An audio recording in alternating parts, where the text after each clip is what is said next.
उठ जाते हैं। अब मंदिर आने को बोले तो कोई नहीं आता है। खेत में अगर बुआई करनी हो, गेहूँ अभी बोने हैं, तो वहाँ 4 बजे से हल चलना स्टार्ट हो जाते हैं। कंपटीशन करते हैं कि पहले मेरे खेत में हल चलेगा, पहले मेरे बीज बोए जाएंगे। तो इसलिए हम भारत भूमि में रहते हैं और हम बड़े पुण्यवान हैं, और हम सुनते रहते हैं, हम कथाओं में जाते हैं, यहाँ वहाँ हम सुनते रहते हैं, मगर हम करते नहीं हैं। समझ में आ रहा है? हम करते नहीं हैं। आप जितने भी लोग बैठे हैं उत्तराखंड के लोग, उत्तराखंड को क्या बोलते हैं? देवभूमि, है ना? तो आप लोग नर्क तो जाओगे नहीं, सब स्वर्ग जाएंगे ना। आप देवभूमि के लोग हो, आप क्यों जाओगे नर्क, है ना? शहर वाले जाएंगे नर्क, हम हैं उत्तराखंड के देवभूमि के लोग, हम तो स्वर्ग जाएंगे सब। ऐसा है क्या? ऐसा नहीं है। तो इसीलिए अपने उद्धार के लिए क्या करना पड़ेगा? भजन करना पड़ेगा। ज्यादा कुछ नहीं है इसमें, बहुत सिंपल सरल है। आपको समय निकालना है बस। जैसे अभी आपने समय निकाला, शादी के लिए भी दिल्ली से भी आ गए, यहाँ से भी आ गए, वहाँ से भी आ गए। तो ऐसे ही जैसे अच्छे काम के लिए हम समय निकाल रहे हैं, तो भगवान का जो शुभ कार्य है कभी भी करो। 24 घंटे सबको दिए भगवान ने, केवल 15 मिनट में या आधा घंटा भी अगर आप निकालते हैं, अब 15 मिनट निकाल लीजिए कम से कम, तो 2 माला आप कर लेते हैं 15 मिनट में। तो अगर आप समय निकालेंगे भगवान के लिए, फिर भगवान आपके लिए समय निकालेगा। हम जिसको याद करते हैं, कभी कभी उसका फोन आ जाता है हमारे को, ऐसा होता है ना। मोबाइल में जैसे अगर आप ऑनलाइन हैं, तो दूसरा व्यक्ति अगर व्हाट्सएप में ऑनलाइन है, तो आपको दिख जाता है कि अरे भाई वो भी ऑनलाइन है, तो आप मैसेज भेजते हैं तो उसका भी मैसेज वहाँ से आ जाता है। इसी प्रकार से जब आप भगवान से कनेक्शन करते हैं, तो भगवान भी आपसे कनेक्शन करता है। हम ये शरीर नहीं है, हम आत्मा है। ये जो आत्मा है, ये अपने आप में बहुत बड़ा विज्ञान है। अभी यहाँ पर हमारे सबके पास मोबाइल है। अभी अमेरिका में बात करनी हो, अब जब पहले मोबाइल नहीं था, तो उस जमाने का अगर आदमी अभी देखेगा, तो वो पहले तो मानता नहीं था कि भाई ऐसी भी कोई चीज़ हो सकती है कि यहाँ से बैठे बैठे हम अमेरिका में देख लें या बात कर लें। पहले मानता आदमी इस बात को, मगर आज सब मानते हैं। छोटी सी मशीन है जेब में सबके है, ऑनलाइन आप बात करो, ऑनलाइन आप देख भी सकते हो। देखो वहाँ पर मैच चल रहा है, आप यहाँ देख रहे हैं मैच, क्रिकेट मैच चल रहा है। तो जब आप एक मशीन पे इतना विश्वास कर रहे हो, तो ये जो शरीर है, ये शरीर तो बाहर से जड़ है, इसके अंदर एक बड़ा वैज्ञानिक तत्व है, वो है आत्मा। ये अपने आप में बड़ा विज्ञान है। आप भगवान का चिंतन करते हो। अब जैसे मोबाइल नंबर मिलाते हो, तो मोबाइल सीधा अमेरिका चला जाता है जिसको मिलाया। अब यहाँ बैठे बैठे भगवान का चिंतन करते हो, भगवान से तुरंत कनेक्शन होता है तुरंत कनेक्शन। नहीं होता क्या? क्योंकि हम शरीर नहीं है, हम आत्मा है, और हमारा भगवान से ही संपर्क है। ये बड़ा रहस्य है। हम केवल अपने आप को शरीर मानकर बैठे हैं और सोचते हैं अरे भगवान बहुत दूर है, हमारी पहुंच नहीं वहां तक। नहीं, ऐसा नहीं है। चैतन्य महाप्रभु कहते हैं केवल आपको क्या करना है? चेतो दर्पण मार्जनम।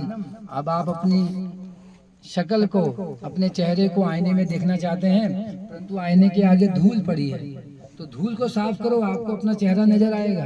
बोले उसी प्रकार से भगवान जो कि अंतर बाहिर अवस्थित है, आपके अंदर भी है, बाहर भी है। तो जैसे ही अपने हृदय को शुद्ध करेंगे हरि नाम के द्वारा, आपको वो अनुभव होने लगेगा। तो इसलिए आप लोगों से ये विनती है, क्या विनती है? कि आपको 3 ही काम करने हैं। भगवान के नाम का जप करना है, भगवान को भोग लगा के प्रसाद पाना है, भगवान के बारे में श्रवण करना है। ये 3 चीजें। हम क्या श्रवण करते हैं? उसके घर में क्या हुआ, उसके घर में क्या हुआ, उधर क्या हुआ। तो ये तो बाहरी सामाजिक ग्राम्य कथा हो गई। भगवान कहते हैं मेरे बारे में कथा करो।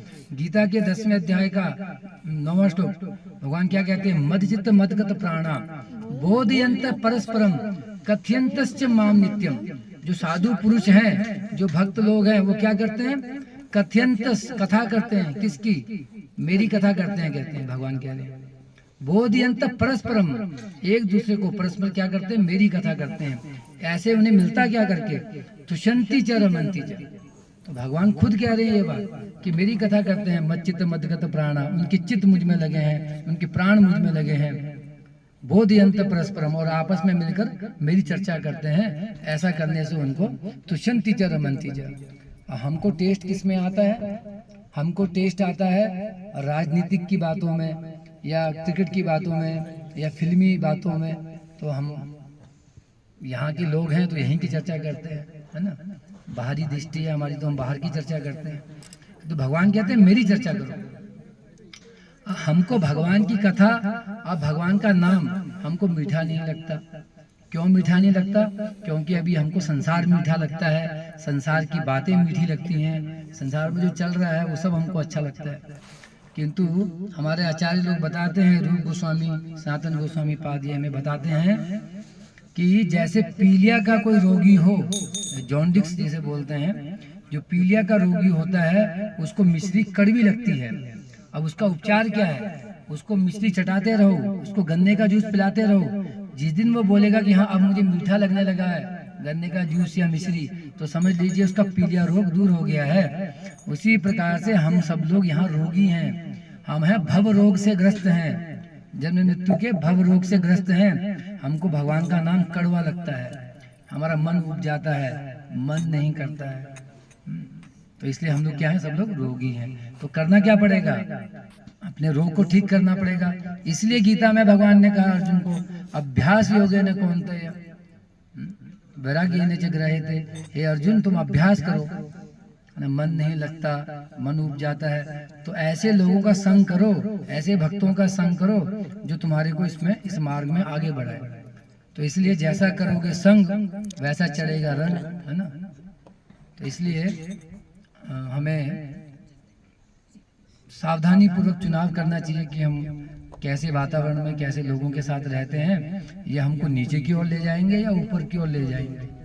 इसलिए चाहे आप उत्तराखंड में रहते हो, चाहे आप दिल्ली में रहते हो, गीता में भगवान ने कह दिया ऊर्ध्वम गच्छन्ति सत्त्वस्तः, जो व्यक्ति सतोगुण में रहेगा वो ऊपर की ओर जाएगा। ऊर्ध्वम गच्छन्ति सत्त्वस्तः, मध्ये तिष्ठन्ति राजसः, अधो गच्छन्ति तामसः। जो व्यक्ति रजोगुणी है वो संसार में ही भटकते रहेंगे, और जो व्यक्ति तमोगुणी है वो व्यक्ति निम्न लोकों में जाएगा। अब हमने कहाँ जाना है ये हमारे ऊपर है, भगवान ने तो बता दिया। तो आप कौन से गुण में हैं? तो ये तीनों गुण है प्रकृति में, सतोगुण, रजोगुण, तमोगुण। तो हमको क्या करना है? ज्यादा से ज्यादा, प्रभुपाद जी ने कहा सुबह जल्दी उठना है। बस सुबह जल्दी उठो, सारे काम जल्दी होंगे। और सुबह जल्दी उठने का मतलब 7 बजे या 6 बजे नहीं है। सुबह जल्दी उठने का मतलब है ब्रह्म मुहूर्त का समय, बड़ा कीमती समय है ये ब्रह्म मुहूर्त का। ये रात का अंतिम पहर है ब्रह्म मुहूर्त, सूर्य उगने से 1.5 घंटा पहले। 4 बजे भी उठ जाए तो बहुत अच्छा। तो 4 बजे आप लगा लीजिए ब्रह्म मुहूर्त का समय है। तो उस समय है अगर आप भजन करते हैं, ध्यान करते हैं भगवान के चरणों में, तो आपका जो मन है उस समय स्थिर रहता है, और भगवान का हमारी जो पॉजिटिविटी सकारात्मक है वो बना रहता है, और भगवान के पास हमारा कनेक्शन बहुत इजीली होता है उस समय ब्रह्म मुहूर्त में। तो ये ब्रह्म मुहूर्त आता कब है? 24 घंटे बीतने के बाद ब्रह्म मुहूर्त आता है। इसलिए अगर वो समय अगर वो चला गया, मिस हो गया, तो फिर घूम के अगले सवेरे का वेट करना पड़ेगा।